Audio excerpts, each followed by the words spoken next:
अध्याय 3। सबक 2। पैसे की समझ क्यों सिखाई जानी चाहिए। 1990 में मेरे सबसे अच्छे दोस्त माइक ने अपने डैडी का लंबा चौड़ा कारोबार संभाल लिया है और उसे अपने डैडी से ज़्यादा कामयाबी मिल रही है। हम एक दूसरे से साल में 1-2 बार गोल्फ कोर्स पर मिलते हैं। वह और उसकी पत्नी इतने ज़्यादा अमीर हैं कि आप इसकी कल्पना भी नहीं कर सकते। अमीर डैडी का साम्राज्य बहुत सुरक्षित हाथों में है, और अब माइक अपने बेटे को उसी तरह सिखा रहा है जिस तरह से उसके डैडी ने हमें सिखाया था। 1994 में मैं 47 साल की उम्र में रिटायर हो गया और मेरी पत्नी किम उस वक्त 37 साल की थी। रिटायरमेंट का यह मतलब नहीं है कि हम काम नहीं करते या आगे काम नहीं करेंगे। इसका मतलब यह है कि जब तक कोई चमत्कार ही न हो जाए तब तक हम काम करने या न करने के लिए आज़ाद हैं। इसका कारण यह है कि हमारी दौलत अपने आप बढ़ती रहती है, मुद्रास्फीति की दर से कहीं ज़्यादा तेज़ रफ्तार से। मुझे लगता है कि आज़ादी इसी को कहते हैं।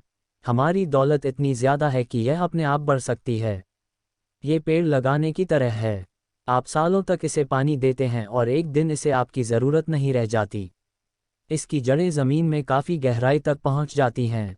इसके बाद पेड़ आपके सुख के लिए छाया और फल देता है। माइक ने साम्राज्य चलाने का विकल्प चुना और मैंने रिटायर होने का। जब भी मैं लोगों से बातें करता हूं तो वे अक्सर मुझसे सलाह मांगते हैं कि उन्हें क्या करना चाहिए। शुरुआत कहां से और कैसे की जाए? आपकी नज़र में कौन सी पुस्तक अच्छी रहेगी?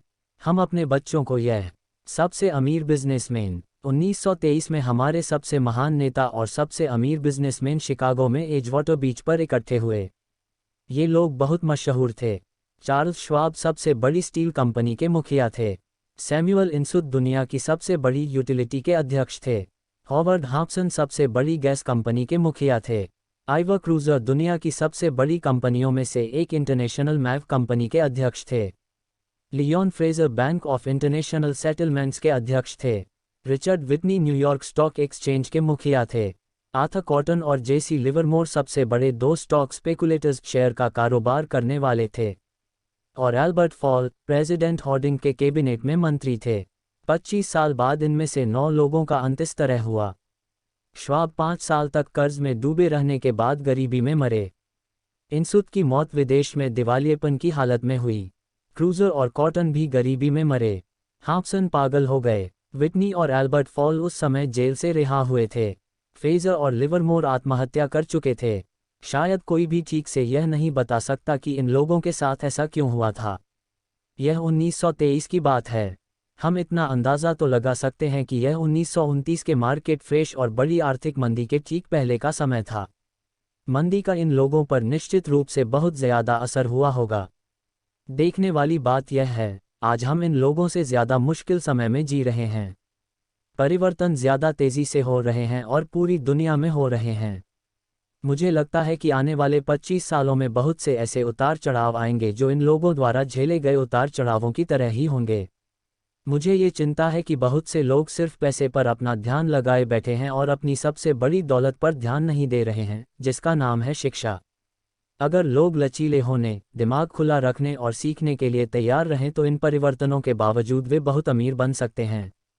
अगर लोग ये सोचेंगे कि पैसा ही उनकी समस्याओं को सुलझा सकता है तो ऐसे लोगों के लिए आगे आने वाला समय बहुत परेशानी भरा होगा। बुद्धि से समस्याएं सुलझती हैं और पैसा आता है। अगर आपके पास पैसे की समझ नहीं है तो पैसा चाहे आ भी जाए पर ज़्यादा देर तक नहीं टिकता।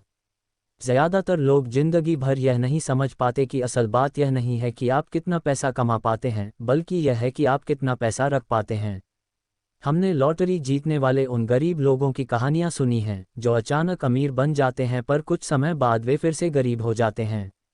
ये लोग लाखों करोड़ों जीतते हैं फिर भी वे लौटकर वहीं आ जाते हैं जहां से उन्होंने शुरू किया था। आपने उन व्यावसायिक एथलीट्स की कहानियां भी पढ़ी होंगी जो 24 साल की उम्र में हर साल करोड़ों डॉलर कमाते हैं और 34 साल की उम्र में उन्हें पुल के नीचे सोना पड़ता है। आज ही के अखबार में एक युवा बास्केटबॉल खिलाड़ी की खबर छपी है जो 1 साल पहले करोड़ों का मालिक था। आज वह ये शिकायत करता फिर रहा है कि उसके दोस्तों, वकीलों और अकाउंटेंट्स ने उसके पैसे हड़प लिए और इसी वजह से आज उसे बहुत कम मजदूरी पर कार धोने का काम करना पड़ रहा है। वह सिर्फ 29 साल का है। उसे कार धोने के काम से भी निकाल दिया गया। इसकी वजह ये थी कि उसने कार साफ करते समय अपनी चैंपियनशिप रिंग उतारने से मना कर दिया और इसलिए उसकी खबर अखबार में छप गई। वह अपने निकाले जाने का विरोध कर रहा है और कहता है कि यह भेदभाव है। अंगूठी ही तो उसकी महान जिंदगी की इकलौती निशानी है। उसका कहना है कि अगर आप उसकी अंगूठी उतरवा लेंगे तो उसके पास जिंदा रहने का कोई सहारा नहीं बचेगा और वह मर जाएगा। 1997 में मैं ऐसे बहुत से लोगों को जानता हूं जो नए नए करोड़पति बन रहे हैं। एक बार फिर यह 1920 के उछाल वाले दशक की याद दिला देता है। हालांकि मैं खुश हूं कि इतने ज़्यादा लोग अमीर बनते जा रहे हैं, परंतु मैं उन्हें चेतावनी देना चाहता हूं कि लंबे समय में यह महत्वपूर्ण नहीं है कि आपने कितना पैसा कमाया, बल्कि महत्वपूर्ण यह है कि आपने कितना पैसा रखा और आपने कितनी पीढ़ियों तक उस पैसे को सहेजा। तो जब लोग मुझसे पूछते हैं हम किस तरह शुरू करें या मुझे बताइए कि जल्दी से अमीर कैसे बना जा सकता है, तो वे मेरे जवाब से बहुत निराश होते हैं। मैं उनसे सिर्फ यही कहता हूं जो मेरे अमीर डैडी ने मुझसे बचपन में कहा था, अगर तुम अमीर बनना चाहते हो तो तुम्हारे पास पैसे की समझ होनी चाहिए। जब भी मैं अमीर डैडी से मिलता था यह विचार मेरे दिमाग में हर बार ठोका जाता था। जैसा मैंने कहा, मेरे पढ़े लिखे डैडी हमेशा किताबें पढ़ने के फ़ायदे बताते रहते थे। दूसरी तरफ मेरे अमीर डैडी वित्तीय साक्षरता या पैसे की समझ विकसित करने पर जोर देते थे। अगर आप एम्पायर स्टेट बिल्डिंग बनाने जा रहे हैं तो सबसे पहले आपको एक गहरा गड्ढा खोदना पड़ेगा और एक मजबूत नींव डालनी होगी।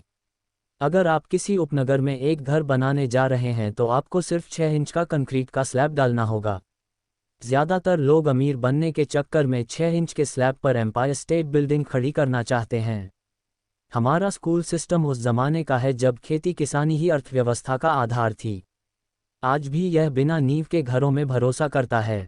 धूल का फर्श आज भी लोकप्रिय है, इसलिए स्कूल से निकलने वाले बच्चों की कोई आर्थिक नींव नहीं होती है। एक दिन जब उन्हें नींद नहीं आती और वे कर्ज में डूब जाते हैं तो वे अमेरिकी सपने को देखते हैं और यह फैसला करते हैं कि पैसे की जो समस्या उनके सामने खड़ी है उसे अमीर होकर ही सुलझाया जा सकता है। इमारत बनना शुरू हो जाती है, ये तेज़ी से ऊपर बढ़ती है और जल्द ही एम्पायर स्टेट बिल्डिंग के बजाय हमारे पास सबर्बिया का लीनिंग टॉवर होता है। हमारी रातों की नींद एक बार फिर उड़ जाती है। माइक और मेरे लिए दोनों ही विकल्प संभव थे क्योंकि हमारी आर्थिक नींव मजबूत थी और पैसे की समझ हमें बचपन से ही सिखाई गई थी। देखा जाए तो अकाउंटिंग शायद दुनिया का सबसे बोरिंग विषय है। ये बहुत उलझन भरा विषय भी है, परंतु अगर आप लंबे समय तक अमीर बने रहना चाहते हैं तो ये सबसे महत्वपूर्ण विषय भी है। सवाल यह है कि आप इस बोरिंग और उलझन भरे विषय को अपने बच्चे को किस तरह सिखा सकते हैं। इस सवाल का जवाब है, इसे आसान बनाकर पहले इसे तस्वीरों के जरिए सिखाएं। अमीर डैडी ने माइक और मेरे लिए एक मजबूत आर्थिक नींव डाली थी। चूंकि हम लोग छोटे बच्चे थे इसलिए उन्होंने हमें सिखाने का एक आसान तरीका ईजाद किया। सालों तक वे केवल वित्र बनाते रहे और उनके साथ शब्दों का इस्तेमाल करके हमें समझाते रहे। जब माइक और मैंने उन आसान डायग्राम्स की मदद से आर्थिक शब्दावली और पैसे के खेल को समझ लिया तो इसके कई सालों बाद अमीर डैडी ने अंकों को जोड़ना शुरू किया। आज माइक को जितने अकाउंटिंग विश्लेषण की ज़रूरत है वह उससे भी कहीं सूक्ष्म और जटिल विश्लेषण कर सकता है। उसके पास 10 अरब डॉलर का साम्राज्य है। मैं इतना ज़्यादा जटिल विश्लेषण नहीं करता क्योंकि मेरा साम्राज्य छोटा है, परंतु हम दोनों की ही नींव आसान नींव थी। आगे आने वाले पृष्ठों में मैं आपके सामने वही आसान से चित्र खींचूंगा जो माइक के डैडी ने हमारे लिए खींचे थे। हालांकि वे आसान हैं, परंतु इन चित्रों के सहारे उन्होंने 2 छोटे बच्चों को ठोस और गहरी नींव पर दौलत का बड़ा महल बनाना सिखाया। नियम 1, आपको संपत्ति एसेट्स और दायित्व लायबिलिटीज़ का अंतर पता होना चाहिए और हमेशा संपत्ति ही खरीदनी चाहिए।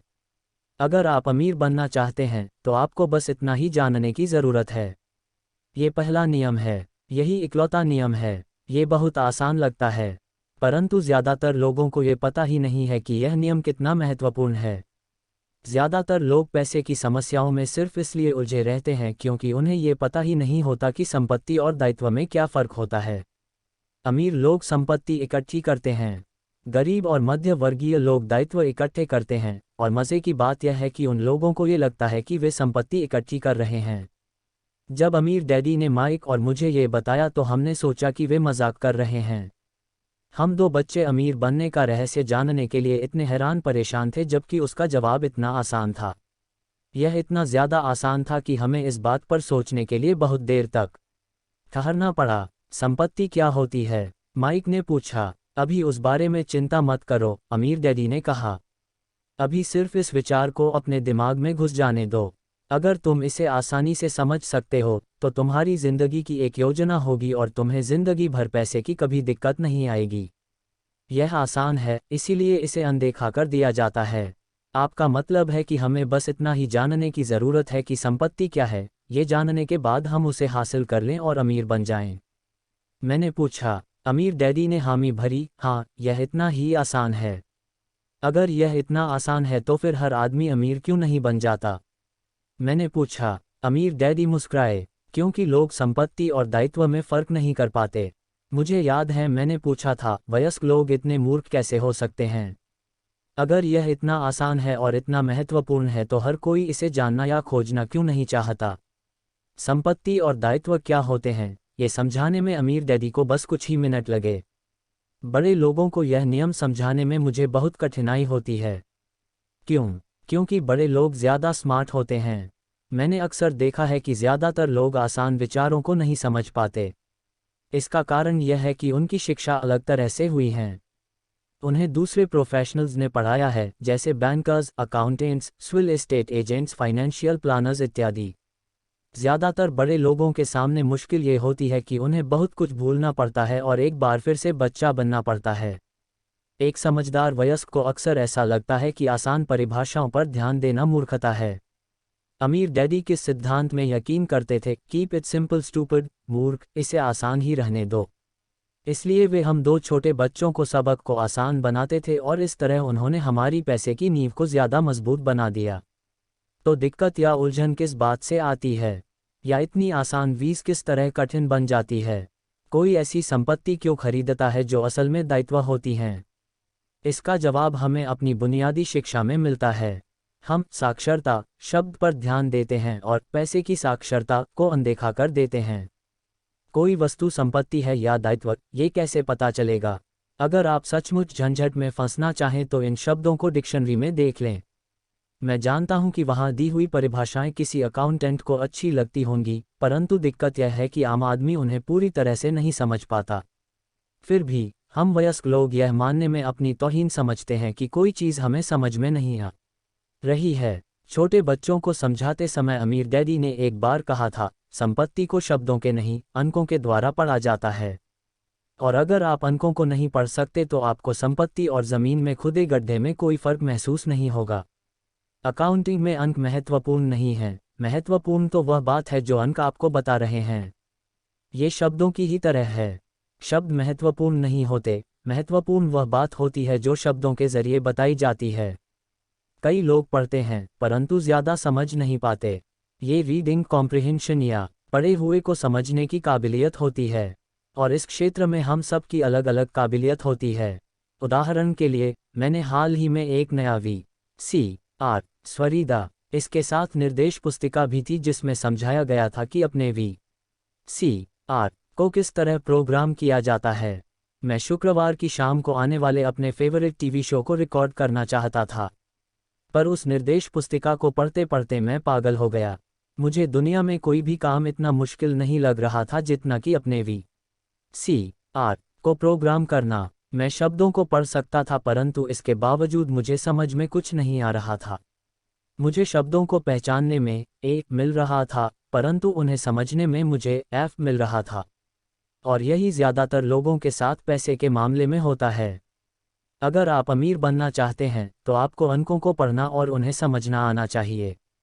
मैंने अपने अमीर डैडी से यह बात हज़ारों बार सुनी है, और मैंने ये भी सुना है, अमीर लोग संपत्ति इकट्ठी करते हैं जबकि गरीब और मध्य वर्गीय लोग दायित्व इकट्ठे करते हैं। यहाँ ये बताया जा रहा है कि संपत्ति और दायित्व में क्या फ़र्क होता है। ज़्यादातर अकाउंटेंट और फाइनेंशियल प्रोफेशनल्स परिभाषाओं पर आपस में सहमत नहीं होते, परंतु यह आसान चित्र या रेखा चित्र दो छोटे बच्चों के लिए मजबूत वित्तीय नींव डालने में बड़े काम आश। बहुत छोटे बच्चों को सिखाने के हिसाब से अमीर डैडी ने हर वीज़ को बहुत आसान बनाए रखा और जहां तक बन पड़ा उन्होंने चित्र या रेखा चित्र का प्रयोग ज़्यादा किया, शब्दों का उपयोग कम से कम किया और अंकों का तो कई वर्षों तक इस्तेमाल ही नहीं किया। यह एक संपत्ति का कैश फ्लो पैटर्न है। ऊपर दिया हुआ बॉक्स एक इनकम स्टेटमेंट है, जिसे अक्सर लाभ और हानि का स्टेटमेंट भी कहा जाता है।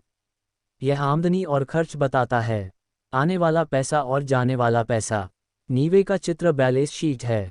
इसे इसलिए ये कहा जाता है क्योंकि इसमें संपत्ति और दायित्वों को एक साथ मिलाकर देखा जाता है, यानी उन्हें बैलेंस किया जाता है। कुछ लोग, जिनमें पैसे की समझ नहीं होती, इनकम स्टेटमेंट और बैलेंस शीट के बीच के संबंध को नहीं जानते। ये संबंध जानना बहुत ज़रूरी है। पैसे की तंगी की असली वजह यह होती है कि लोग संपत्ति और दायित्व के बीच के अंतर को ठीक से नहीं समझ पाते। अक्सर इन दोनों शब्दों की परिभाषाएं भी समस्या खड़ी कर देती हैं।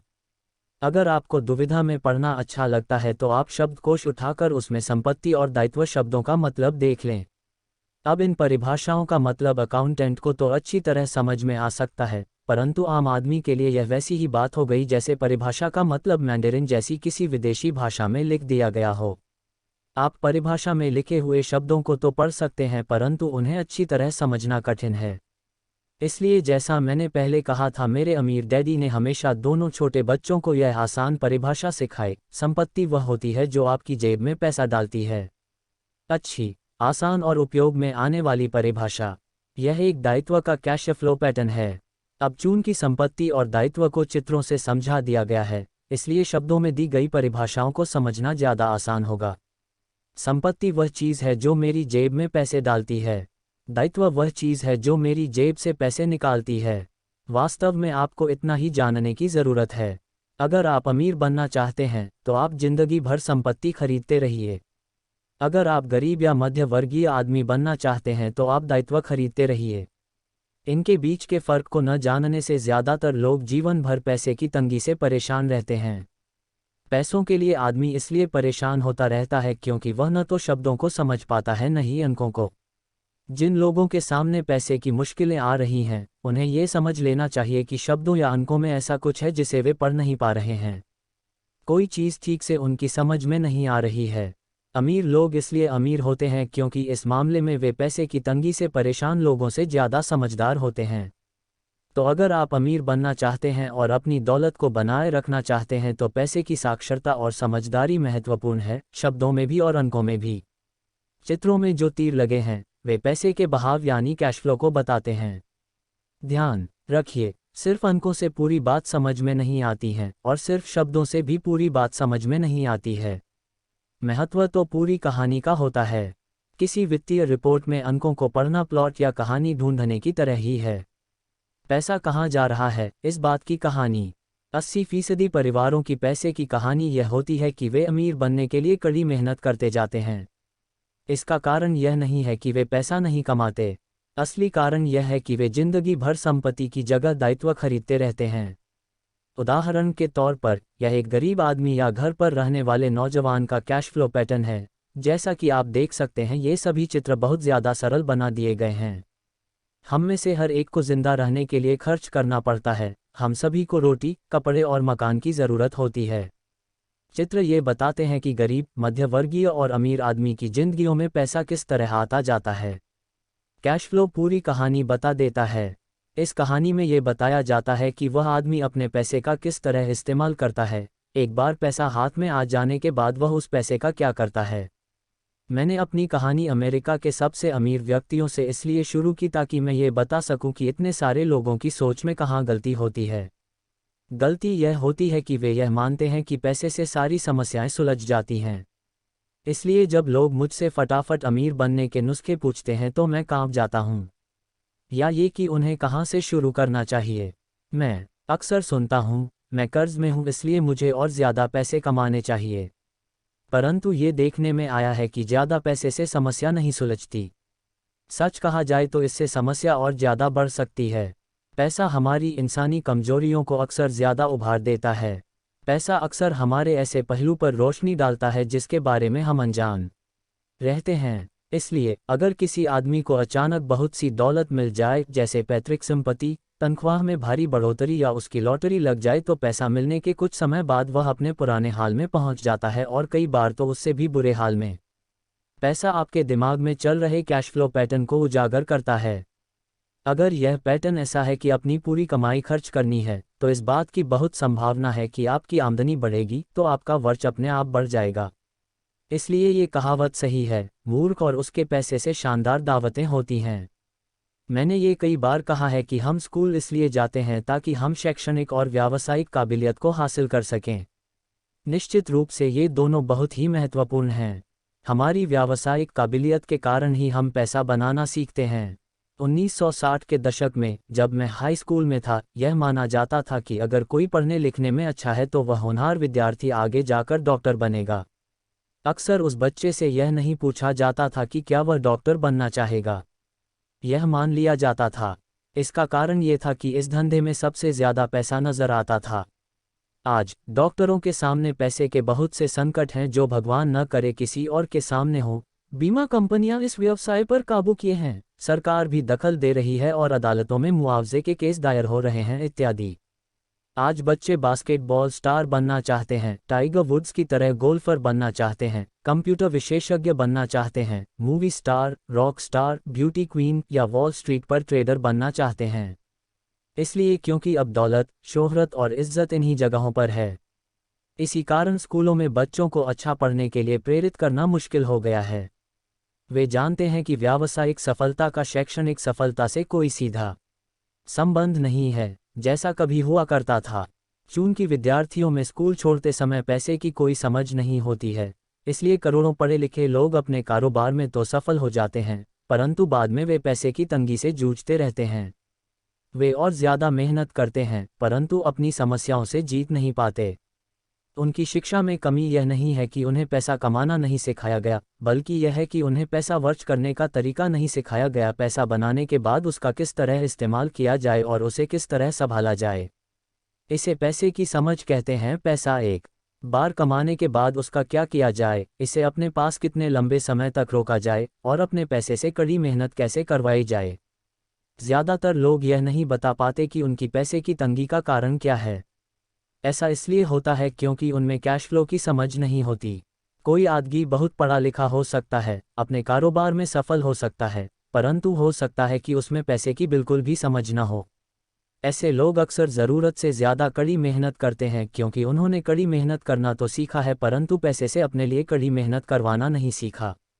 ये कहानी बताती है कि पैसे का सुख भरा सपना किस तरह दुख भरे सपने में बदल जाता है। 2.134 जोड़ LTE के BS 57%। कड़ी मेहनत करने वाले लोगों की फिल्मी कहानी एक घिसे पिटे धर्रे पर चलती है। हाल में शादीशुदा, खुश, बहुत पढ़े लिखे पति पत्नी साथ साथ किराए के मकान में रहने लगते हैं। जल्दी ही उन्हें ये लगने लगता है कि वे पैसा बचा रहे हैं क्योंकि दो लोगों के साथ साथ रहने का खर्च भी लगभग उतना ही होता है जितना कि अकेले आदमी का। समस्या यह है कि जिस अपार्टमेंट में वे रहते हैं वह छोटा है। वे अपने सपनों का घर खरीदने के लिए पैसे बचाने लगते हैं ताकि वे बच्चे पैदा कर सकें। अब उनके पास 2 तनख्वाहें होती हैं और वे अपने करियर पर ज़्यादा ध्यान देने लगते हैं। उनकी आमदनी बढ़ने लगती है। जैसे जैसे उनकी आमदनी बढ़ने लगती है, ज़्यादातर लोगों के लिए पहले नंबर का खर्च होता है टैक्स। कई लोग सोचते हैं इनकम टैक्स, परंतु ज़्यादातर लोगों के लिए सबसे बड़ा टैक्स होता है सोशल सिक्योरिटी टैक्स। कर्मचारी को ऐसा लगता है कि social security tax, Medicare tax को मिलाकर कुल टैक्स लगभग 7.5% के करीब होता है, परंतु हकीकत में ये 15% होता है क्योंकि आपके बॉस को भी सोशल सिक्योरिटी की उतनी ही रकम मिलानी पड़ती है। मुद्दे की बात यह है कि यह वह पैसा है जो आपका बॉस आपको नहीं दे सकता। इससे भी बड़ी बात यह है कि आपको अपने वेतन में से कटे सोशल सिक्योरिटी टैक्स की रकम पर इनकम टैक्स भी देना होता है, और यह ऐसी आमदनी होती है जो आपके हाथ में नहीं आई है बल्कि सीधे ही सोशल सिक्योरिटी में चली गई है। फिर दायित्व बढ़ने लगते हैं। इसे समझाने का सबसे अच्छा तरीका यह है कि हम वापस युवा पति पत्नी की कहानी की तरफ चलें। उनकी आमदनी बढ़ने के कारण वे फैसला करते हैं कि अब वे किराए के मकान में नहीं रहेंगे बल्कि अपने सपनों का घर खरीद लेंगे। जब वे अपने घर में पहुंच जाते हैं तो उन पर एक नए टैक्स का बोझ आ जाता है जिसे प्रॉपर्टी टैक्स कहते हैं। फिर वो लोग एक नई कार खरीदते हैं, नया फर्नीचर और नया सामान खरीदते हैं ताकि उनका घर आलीशान लगे। अचानक वे अपने सपने से जागते हैं और देखते हैं कि उनके दायित्व का कॉलम बढ़ गया है। वे कर्ज में हैं और उन्हें बहुत से मॉर्गेज ऋण और क्रेडिट कार्ड ऋण चुकाने हैं। अब वे चूहा दौड़ में फंस चुके हैं। एक बच्चा पैदा हो जाता है। वे और कड़ी मेहनत करते हैं। प्रक्रिया फिर दोहराई जाती है। ज़्यादा पैसा आता है, उस पर ज़्यादा टैक्स लगता है जिसे ब्रैकेट क्रीप भी कहा जाता है। तभी उनके पास डाक में एक और क्रेडिट कार्ड आ जाता है। वे उसका इस्तेमाल करते हैं, वह खत्म हो जाता है। तभी एक लोन कंपनी का आदमी आकर उन्हें बताता है कि उनकी सबसे बड़ी संपत्ति, उनके घर की कीमत बढ़ गई है। कंपनी उन्हें एक वित्त कंसोलिडेशन लोन देने का ऑफर देती है क्योंकि उनकी क्रेडिट बहुत अच्छी है। कंपनी उन्हें ये भी बताती है कि समझदारी इसी में होगी कि वे अपने ऊंची ब्याज दर पर लिए गए कंज्यूमर लोन को उनके क्रेडिट कार्ड से चुका दें, और इसके अलावा उनके घर पर लगने वाले ब्याज से इन्हें टैक्स में छूट भी मिलेगी। वे ऐसा ही करते हैं और ज़्यादा ब्याज दर वाले क्रेडिट कार्ड का भुगतान कर देते हैं। इसके बाद वे राहत की सांस लेते हैं। उन्होंने क्रेडिट कार्ड का हिसाब साफ कर दिया है। अब उन्होंने अपने उपभोक्ता ऋण को होम मॉर्गेज में बदल लिया है।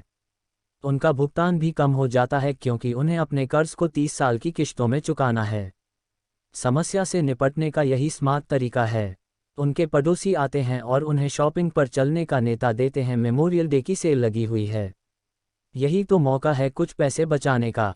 वे अपने आप से कहते हैं, मैं कुछ नहीं खरीदूंगा, मैं तो सिर्फ देखने जा रहा हूं। परंतु अगर कोई चीज़ जम जाए तो उसे खरीदने की उम्मीद में वे अपने क्रेडिट कार्ड को ले जाना नहीं भूलते। मैं ऐसे युवा दंपति से हर समय टकराता हूं। उनके नाम बदलते रहते हैं परंतु उनकी पैसे की तंगी एक सी ही रहती है। वे मेरी चर्चाओं में ये सुनने के लिए आते हैं कि मैं इस बारे में क्या कहता हूं। वे मुझसे पूछते हैं, क्या आप हमें बता सकते हैं कि और ज़्यादा पैसा कैसे कमाया जा सकता है। उनकी खर्चीती आदतों ने उन्हें और ज़्यादा कमाने के लिए मजबूर कर दिया है। वे इतना भी नहीं जानते कि दरअसल समस्या पैसा कमाने की नहीं है, पैसा सही तरह से खर्च करने की है, और यही पैसे की तंगी का कारण है। ये समस्या इसलिए पैदा होती है क्योंकि उनमें पैसे की समझ नहीं होती। ये समस्या इसलिए और भी भयानक हो जाती है क्योंकि वे संपत्ति और दायित्व के फ़र्क को नहीं समझ पाते। मेरा मानना है कि ज़्यादा पैसे से शायद ही कभी किसी की पैसे की समस्याएं सुलझती हैं। समस्याएं समझदारी से सुलझती हैं। मेरा एक दोस्त बार बार कर्ज में फंसे लोगों को यही सलाह देता है, अगर आपको लगता है कि आपने अपने आप को किसी गड्ढे में फंसा लिया है तो गड्ढा खोदना बंद कर दो। मेरे डैडी बचपन में हमें बताया करते थे कि जापानी 3 ताकतों को मानते थे, तलवार की ताकत, रत्नों की ताकत और दर्पण की ताकत। तलवार हथियारों की ताकत का प्रतीक थी। अमेरिका ने हथियारों पर खरबों डॉलर खर्च कर दिए हैं और इसी कारण वह आज विश्व में सबसे ताकतवर देश है। रत्न पैसे की ताकत का प्रतीक हैं। इस कहावत में कुछ तो सच्चाई है। ये स्वर्णिम नियम याद रखो, जिसके पास स्वर्ण है वही नियम बनाता है। दर्पण आत्मज्ञान का प्रतीक है। जापानी दंतकथा के अनुसार यह आत्मज्ञान इन तीनों में सबसे कीमती वस्तु थी। गरीब और मध्य वर्गीय लोग अक्सर धन की ताकत से नियंत्रित होते हैं। वे सुबह सुबह उठकर कड़ी मेहनत करने यानी नौकरी करने चले जाते हैं और खुद से ये तक नहीं पूछते कि क्या ऐसा करना समझदारी है। पैसे की समझ न होने के कारण ज़्यादातर लोग पैसे की डरावनी ताकत को यह इजाज़त दे देते हैं कि वह उन्हें काबू में कर ले। पैसे की ताकत उनके विरोध में इस्तेमाल होती है। अगर वे दर्पण की ताकत का इस्तेमाल करते तो वे खुद से यह सवाल पूछते, क्या इसमें समझदारी है। बहुत बार अपनी अंदरूनी समझदारी पर भरोसा करने के बजाय लोग भीड़ के साथ साथ चलने लगते हैं। वे कोई काम इसलिए करते हैं क्योंकि सभी लोग ऐसा करते हैं। वे सवाल पूछने के बजाय नकल करने लगते हैं। अक्सर वे नासमझी के कारण वही दोहराते हैं जो उन्हें सिखाया गया। इस तरह के विचार कि आपका घर आपकी सबसे बड़ी पूंजी है, आपका घर आपका सबसे बड़ा निवेश है, अगर आप ज़्यादा कर्ज लेते हैं तो आपको टैक्स में ज़्यादा छूट मिलेगी। सुरक्षित नौकरी खोजो, गलतियां मत करो, खतरे मत उठाओ। ऐसा कहा जाता है कि ज़्यादातर लोगों के लिए मौत से भी डरावनी चीज़ होती है भीड़ के सामने बोलने का डर। मनोवैज्ञानिक कहते हैं कि ज़्यादातर लोग सार्वजनिक मंच पर बोलने से इसलिए डरते हैं क्योंकि उन्हें ये डर होता है कि उनकी बुराई होगी, लोग बाग उनकी हंसी उड़ाएंगे, वे अकेले रह जाएंगे, सबसे कट जाएंगे और बिरादरी से अलग थलग कर दिए जाएंगे। सबसे अलग होने का डर या अकेले रह जाने का डर ही वह सबसे बड़ा कारण है जिस वजह से ज़्यादातर लोग अपनी समस्या हल करने के लिए नए तरीके नहीं ढूंढते। इसीलिए मेरे पढ़े लिखे डैडी कहा करते थे कि जापानी लोग दर्पण की ताकत को सबसे ज़्यादा महत्व देते थे, क्योंकि जब इंसान दर्पण में खुद को देखता है तभी उसे सच्चाई का पता चलता है। और ज़्यादातर लोग खतरे मत उठाओ इसलिए कहते हैं क्योंकि वे खुद डरे हुए होते हैं। ये किसी भी चीज़ के बारे में कहा जा सकता है, जैसे खेल में, संबंधों में, करियर में, धन में। इसी समाज से कट जाने के डर के कारण तोग लीक पर चलते हैं और समाज की स्वीकृत मान्यताओं या लोकप्रिय प्रवृत्तियों के खिलाफ नहीं जाते। आपका घर एक संपत्ति है। बिल कंसोलिडेशन लोन लो और कर्ज से बाहर निकल जाओ। कड़ी मेहनत करो। प्रमोशन का सवाल है। एक दिन मैं वाइस प्रेसिडेंट बन जाऊंगा। पैसे बचाओ। जब मेरी तनख्वाह बढ़ेगी तो मैं एक बड़ा घर खरीद लूंगा। म्यूचुअल फंड सुरक्षित हैं। टिकल मी एल्मो डॉल्स अभी स्टॉक में नहीं हैं, परंतु मेरे पास एक डील रखी हुई है जो दूसरा ग्राहक अब तक लेने नहीं आया है। भीड़ के साथ चलने और पड़ोसियों के ऐशो आराम की नकल के कारण पैसे की बहुत सी समस्याएं पैदा होती हैं। कई बार हम सभी को दर्पण में देखने की ज़रूरत होती है और हमें अपने डर के बजाय अपनी अंदरूनी समझदारी से सोचना चाहिए। जब माइक और मैं 16 वर्ष के हुए तो हमें स्कूल में समस्याएं आने लगी थीं। हम बुरे बच्चे नहीं थे, हम केवल अपने आप को भीड़ से अलग कर रहे थे। स्कूल के बाद और शनिवार रविवार को हम माइक के डैडी के लिए काम करते थे। माइक और मैं अक्सर घंटों तक उसके डैडी के साथ बैठे रहते थे जब वे अपने बैंकर्स, वकीलों, अकाउंटेंट, ब्रोकर, निवेशकों, मैनेजर्स और कर्मचारियों के साथ चर्चा करते थे। माइक के डैडी ने 13 साल की उम्र में स्कूल छोड़ दिया था और अब वे पढ़े लिखे लोगों को रास्ता दिखा रहे थे, उन्हें आदेश और निर्देश दे रहे थे, उनसे सवाल पूछ रहे थे। पढ़े लिखे लोग उनकी एक आवाज़ पर दौड़े चले आते थे और उनके गुस्से से डरते थे। यह आदमी कभी भीड़ के साथ नहीं चला। इस आदमी ने खुद के दम पर सोचा और फैसले किए। उन्हें इन शब्दों से चिढ़ होती थी, हमें इसे इस तरह से इसलिए करना पड़ेगा क्योंकि सभी लोग इसी तरह से करते हैं। वे नहीं हो सकता से भी बहुत चिढ़ते थे। अगर आप उनसे कोई काम करवाना चाहते थे तो आपको बस इतना ही कहना था, मुझे लगता है कि आप इसे नहीं कर सकते।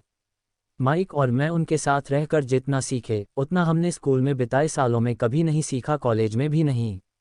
माइक के डैडी के पास स्कूल की शिक्षा तो नहीं थी, परंतु उनके पास पैसे की शिक्षा थी और इसी कारण वे सफल भी थे। वे हमें बार बार बताया करते थे, एक समझदार आदमी अपने से ज़्यादा समझदार लोगों को नौकरी पर रख सकता है। इसलिए माइक और मुझे समझदार लोगों की बातें सुनने और उनसे सीखने का लाभ मिला।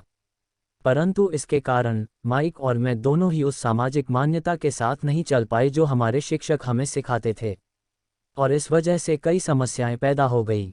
जब कोई टीचर कहता था, अगर तुम्हें अच्छे नंबर नहीं मिलते हैं तो तुम दुनिया में कुछ नहीं कर सकते, तो माइक और मैं अपनी भौहें चढ़ा लेते थे। जब हमें घिसे पिटे ढर्रे पर चलने को कहा जाता था और नियमों का अक्षरशः पालन करना सिखाया जाता था, तो हमें ये लगता था कि स्कूली शिक्षा दरअसल रचनात्मकता का गला घोंट देती है। हम अमीर डैडी की यह बात समझाने लगे थे कि स्कूलों को इसलिए बनाया गया है ताकि वहाँ अच्छे कर्मचारी तैयार हो सकें, न कि अच्छे मालिका। कभी कभार माइक या मैं टीचर से पूछते थे कि हम जो पढ़ रहे हैं उसकी असली ज़िंदगी में क्या उपयोगिता है, या ये कि हमें पैसे के बारे में क्यों नहीं पढ़ाया जाता है। दूसरे सवाल का अक्सर हमें यह जवाब मिलता था कि पैसा महत्वपूर्ण नहीं है और अगर हम अच्छी पढ़ाई करेंगे तो पैसा अपने आप मिलने लगेगा। हम पैसे की ताकत के बारे में जितना ज़्यादा जानते जाते थे, अपने शिक्षकों और सहपाठियों से उतना ही दूर होते जाते थे। मेरे पढ़े लिखे डैडी ने कभी मुझ पर अच्छे नंबरों के लिए दबाव नहीं डाला। मुझे इस बात पर हैरत होती है कि उन्होंने ऐसा क्यों नहीं किया, परंतु हम लोगों में पैसे को लेकर अक्सर वाद विवाद होने लगे थे। जब मैं 16 साल का हुआ तो मेरी पैसे की बुनियाद मेरे मम्मी डैडी से अच्छी हो चुकी थी। मैं हिसाब किताब रख सकता था। मैं tax accountants, corporate attorney, bankers, real estate brokers, निवेशकों इत्यादि की बातें सुनता था। मेरे डैडी शिक्षकों से बातें करते थे। एक दिन मेरे डैडी मुझे बता रहे थे कि हमारा घर हमारे लिए सबसे बड़ा निवेश क्यों है। इस बात को लेकर हम लोगों में बहस हो गई जब मैंने उन्हें ये बताया कि घर हमारे लिए एक अच्छा निवेश क्यों नहीं है। आगे आने वाले चित्र से यह साफ हो जाता है कि अपने अपने घरों को लेकर मेरे अमीर डैडी और मेरे गरीब डैडी के विचारों में कितना अंतर था। एक डैडी के हिसाब से उनका घर एक संपत्ति थी, जबकि दूसरे डैडी के हिसाब से यह एक दायित्व था।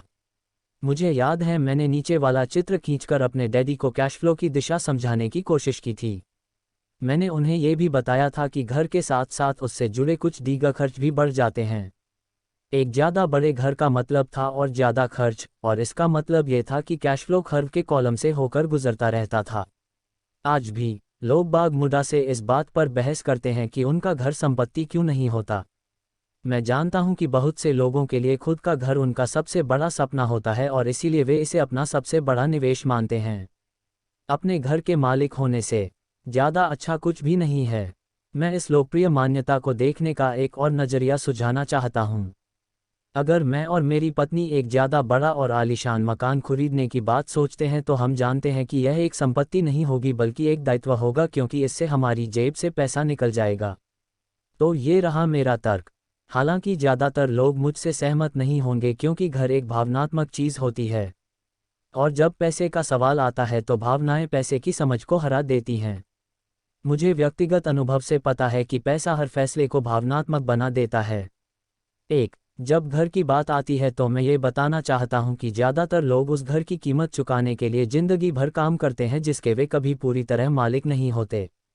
दूसरे शब्दों में, ज़्यादातर लोग एक घर खरीदने के कुछ सालों बाद दूसरा घर खरीदते हैं और हर बार पहले मकान के लिए जो कर्ज वे लेते हैं उस पर उनके पास हर बार फिर से 30 साल का नया कर्ज हो जाता है।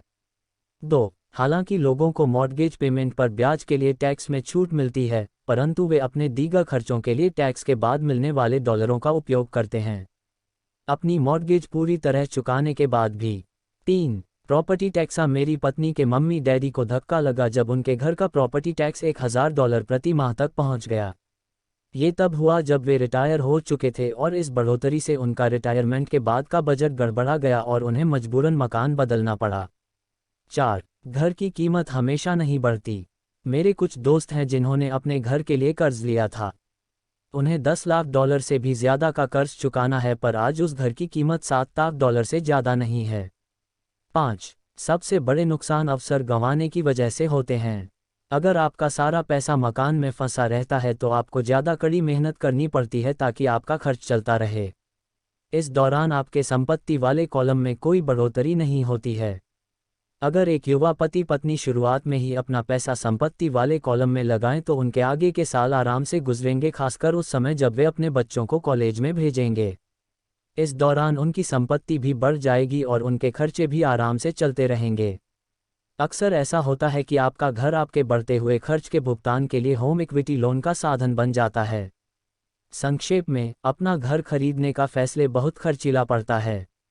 इसके बजाय बेहतर यह होगा कि जल्दी ही इन्वेस्टमेंट पोर्टफोलियो बना लिया जाए। किसी आदमी पर इसका असर कम से कम 3 तरह से पड़ता है।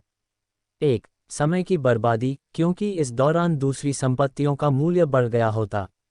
2. अतिरिक्त पूंजी की बर्बादी, जिसे दोबारा निवेश किया जा सकता था, जबकि घर खरीदने के बाद आपको घर से सीधे जुड़े बहुत से स्वर्च उठाने पड़ते हैं। 3. शिक्षा की बर्बादी। अक्सर ऐसा होता है कि लोग यह मानते हैं कि उनके संपत्ति वाले कॉलम में उनका घर, बचत और रिटायरमेंट प्लान आते हैं। चूंकि उनके पास निवेश करने के लिए पैसा नहीं होता, इसलिए वे बिल्कुल भी निवेश नहीं करते हैं। इस कारण उन्हें निवेश का अनुभव कभी नहीं मिल पाता। ज़्यादातर लोग कभी एक समझदार निवेशक नहीं बन पाते, और सबसे बढ़िया निवेश सामान्य तौर पर सबसे पहले समझदार निवेशकों को बेचे जाते हैं, जो बाद में उन्हें सुरक्षित खेलने वाले लोगों को बेचते हैं। मेरे पढ़े लिखे डैडी का फाइनेंशियल स्टेटमेंट चूहा दौड़ में फंसे व्यक्ति का सबसे अच्छा उदाहरण है। उनके खर्च हमेशा उनकी आमदनी से ज़्यादा होते थे, इसलिए उन्हें संपत्ति में निवेश करने का मौका ही नहीं मिलता था। इसका नतीजा ये होता था कि उनके दायित्व, जैसे मॉर्गेज और क्रेडिट कार्ड के कर्ज, उनकी संपत्ति से कहीं ज़्यादा होते थे। अगला चित्र 1000 शब्दों की तरह एक कहानी बताता है। पढ़े लिखे डैडी का फाइनेंशियल स्टेटमेंट। दूसरी तरफ, मेरे अमीर डैडी का फाइनेंशियल स्टेटमेंट ये दिखाता है कि वे जी जान लगाकर निवेश कर रहे थे और उन्होंने अपने दायित्वों को कम से कम रखा था। अमीर डैडी का फाइनेंशियल स्टेटमेंट। मेरे अमीर डैडी के फाइनेंशियल स्टेटमेंट से ये भी पता चलता है कि अमीर लोग और ज़्यादा अमीर क्यों बनते हैं। संपत्ति वाले कॉलम से इतनी ज़्यादा आमदनी होती है कि खर्च आराम से वल जाता है और कुछ पैसा बच भी जाता है। इस बचे हुए पैसे को एक बार फिर से संपत्ति वाले कॉलम में दोबारा निवेश कर दिया जाता है। संपत्ति वाला कॉलम बढ़ता रहता है और इससे होने वाली आमदनी भी बढ़ती रहती है। नतीजा ये होता है, अमीर लोग और ज़्यादा अमीर होते जाते हैं। अमीर लोग और ज़्यादा अमीर क्यों होते जाते हैं? मध्य वर्ग के लोग हमेशा पैसे की तंगी से जूझते रहते हैं। उनकी मूल आमदनी तनख्वाह से होती है और जैसे जैसे उनकी तनख्वाह बढ़ती है, उनके टैक्स भी बढ़ते जाते हैं। इसके साथ ही आमदनी बढ़ने पर उनके खर्च भी बढ़ जाते हैं, इसीलिए इसे चूहा दौड़ कहा गया है। ये लोग मानते हैं कि उनका घर उनकी मूल संपत्ति है और इसीलिए वे आमदनी दिलाने वाली संपत्ति में निवेश नहीं करते। मध्य वर्ग को पैसे की तंगी क्यों होती है? आज की कर्जदार सोसाइटी 2 बातें मानती है। पहली यह कि खुद का घर एक निवेश होता है, और दूसरी यह कि तनख्वाह बढ़ने पर खर्च भी बढ़ना चाहिए या एक ज़्यादा बड़ा घर खरीद लेना चाहिए। बढ़ते हुए खर्च के कारण परिवार ज़्यादा कर्ज में फंस जाते हैं और उन्हें पैसे की और ज़्यादा तंगी का सामना करना पड़ता है, हालांकि वे अपनी नौकरियों में लगातार तरक्की रहे हैं और उनकी तनख्वाह लगातार बढ़ती जा रही है। इसे हाई रिस्क लिविंग या बहुत जोखिम भरी जीवन शैली कहा जाता है, और इसका कारण यह है कि ऐसे लोगों में पैसे की समझ नहीं होती। 1990 के दशक में नौकरियों में भारी कटौती से यह बात पता चली कि मध्य वर्ग पैसे के मामले में कितना असुरक्षित है। अचानक कंपनी पेंशन प्लान की जगह पर 401 के प्लान आ गए हैं। सोशल सिक्योरिटी निश्चित रूप से संकट में है और इसे रिटायरमेंट का सहारा नहीं बनाया जा सकता। मध्य वर्ग में घबराहट का माहौल पैदा हो गया है। आज एक अच्छी बात यह है कि ज़्यादातर लोग यह बातें समझते हैं और इसलिए उन्होंने म्यूचुअल फंड खरीदना शुरू कर दिया है। निवेश में हुई बढ़ोतरी के कारण ही हमने स्टॉक मार्केट में इतनी तेज़ी देखी है। आज मध्य वर्ग की बढ़ती मांग को पूरा करने के लिए नए नए म्यूचुअल फंड बनते जा रहे हैं। म्यूचुअल फंड इसलिए लोकप्रिय हैं क्योंकि वे सुरक्षा के प्रतीक हैं। औसत म्यूचुअल फंड खरीदने वाले आदमी नौकरी में, टैक्स और मॉर्गेज चुकाने में, अपने बच्चों की कॉलेज की फीस के लिए पैसे बचाने में और अपने क्रेडिट कार्ड का हिसाब साफ करने में बहुत ज़्यादा व्यस्त हैं। उनके पास इतना समय नहीं है कि वे निवेश करने की कला सीख सकें, इसलिए वे म्यूचुअल फंड के मैनेजर की काबिलियत पर भरोसा करते हैं। साथ ही चूंकि म्यूचुअल फंड कई तरह के निवेश करता है, इसलिए उन्हें ऐसा लगता है कि उनका पैसा ज़्यादा सुरक्षित है क्योंकि यह कई टुकड़ों में बढ़ गया है या डाइवर्सिफाइड हो गया है। पढ़े लिखे मध्य वर्ग का ये समूह म्यूचुअल फंड ब्रोकर्स और फाइनेंशियल प्लानर्स के डाइवर्सिफाई सिद्धांत को सही मानता है। सुरक्षित रहो, जोखिम से बचो। असली त्रासदी यह है कि पैसे की समझ न होने के कारण औसत मध्य वर्गीय लोग खतरों का सामना करते हैं। उनके सुरक्षित खेलने का असल कारण ये होता है कि उनके पास पैसे की तंगी होती है। उनकी बैलेंस शीट में बैलेंस नहीं होता। उनका संपत्ति वाला कॉलम तो खाली रहता है जहां से आमदनी आती है, जबकि उनके दायित्वों वाला कॉलम पूरा भरा रहता है। सामान्य तौर पर उनकी आमदनी का इकलौता साधन उनका वेतन होता है। उनका जीवनयापन पूरी तरह से उनके बॉस पर निर्भर होता है, और जब सबमुक्त जिंदगी में एक बार आने वाला मौका आता है तो ये लोग उस मौके का फ़ायदा नहीं उठा पाते। चूंकि वे इतनी कड़ी मेहनत कर रहे हैं, इसलिए वे सुरक्षित खेल खेलते हैं, सबसे ज़्यादा टैक्स चुकाते हैं और कर्ज के बोझ से दबे रहते हैं। जैसा मैंने इस खंड के शुरू में कहा था, सबसे महत्वपूर्ण नियम यह है कि संपत्ति और दायित्व के बीच के अंतर को पहचाना जाए। एक बार आप इनमें फ़र्क समझ लें, इसके बाद आप आमदनी देने वाली संपत्ति खरीदने की लगातार कोशिश करते रहें। यह अमीर बनने की राह पर चलने का सबसे बढ़िया तरीका है। इसे करते रहें और आपका संपत्ति वाला कॉलम बढ़ता रहेगा। अपने दायित्व और खर्च को कम करने की कोशिश भी करते रहें। इससे पैसा आपके संपत्ति वाले कॉलम में आता रहेगा। जल्द ही आपका संपत्ति वाला कॉलम इतना ज़्यादा मजबूत हो जाएगा कि आप और ज़्यादा जोखिम वाले निवेश कर सकेंगे। ऐसे निवेश जिनमें 100% से अनंत तक फ़ायदा हो सकता है। ऐसे निवेश जिनमें $5000 की रकम जल्दी ही $10 लाख या इससे ज़्यादा हो जाती है। ऐसे निवेश जिन्हें मध्य वर्ग बहुत जोखिम भरा मानता है। निवेशा जोखिम भरा नहीं है, यह उस व्यक्ति की पैसे की नासमझी है, वित्तीय निरक्षरता है जो उसे बहुत जोखिम भरा बना देती है। अगर आप वही करते हैं जो सभी लोग करते हैं, तो आपको यह चित्र मिलेगा। एक कर्मचारी होने के नाते जो घर का मालिक भी है, आपकी नौकरी का पैटर्न सामान्यतः ये होता है। 1. आप किसी के लिए काम करते हैं। तनख्वाह पर काम करने वाले ज़्यादातर लोग मालिक को या शेयर होल्डर्स को ज़्यादा अमीर बना रहे हैं। आपकी कोशिशों, मेहनत और सफलता से दरअसल आपका मालिक सफल होता है और उसके रिटायरमेंट में मदद मिलती है। 2. आप सरकार के लिए काम करते हैं। आप इसे देख पाएं, इसके पहले ही सरकार आपकी तनख्वाह में से अपना हिस्सा ले लेती है। ज़्यादा कड़ी मेहनत करके आप सरकार को देने वाले टैक्स में बढ़ोतरी करते हैं। ज़्यादातर लोग जनवरी से मई तक सिर्फ सरकार के लिए काम करते हैं। 3. आप बैंक के लिए काम करते हैं। टैक्स चुकाने के बाद आपका सबसे बड़ा खर्च आमतौर पर अपना मॉर्गेज और क्रेडिट कार्ड का कर्ज चुकाना होता है। अगर आप सिर्फ ज़्यादा कड़ी मेहनत से काम करते जाएं तो समस्या यह है कि तीनों ही मामलों में आपकी ज़्यादा मेहनत से किसी और को ज़्यादा फ़ायदा मिलता है। आपको ये सीखना चाहिए कि आपकी ज़्यादा मेहनत से किस तरह आपको और आपके परिवार को सीधा फ़ायदा मिल सकता है। अगर आप ये फैसला कर भी लें कि आप अपने काम से काम रखेंगे, फिर भी आपको यह नहीं पता होता कि आपके लक्ष्यों को किस तरह से निर्धारित किया जाए।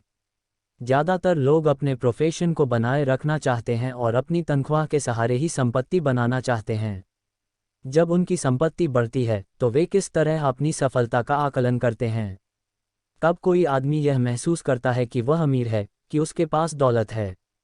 संपत्ति और दायित्व की मेरी अपनी परिभाषाओं की ही तरह दौलत के बारे में भी मेरी अपनी परिभाषा है। दरअसल मैंने इसे बकमिंस्टर फतर नामक व्यक्ति से सीखा है। कुछ लोग उसे नीम हकीम कहते हैं और कई लोग उसे एक जीता जागता जीनियस कहते हैं।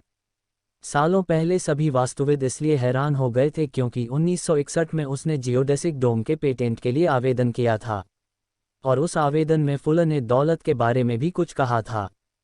पहले तो उसका ठीक ठीक मतलब समझ में नहीं आया था, परंतु उसे कई बार पढ़ने के बाद इसका मतलब समझ में आने लगा। दौलत किसी आदमी की वह योग्यता है जिसके सहारे वह आगे आने वाले इतने दिनों तक जिंदा रह सकता है।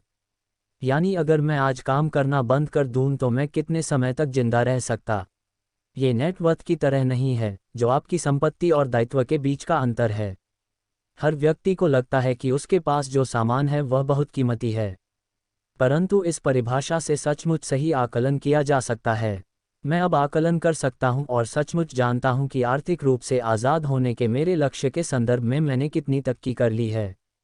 हालांकि नेटवर्थ में ऐसी चीज़ें भी आ जाती हैं जिनसे पैसा नहीं आता, जैसे वह वस्तु जो आपके गराज में खड़ी है।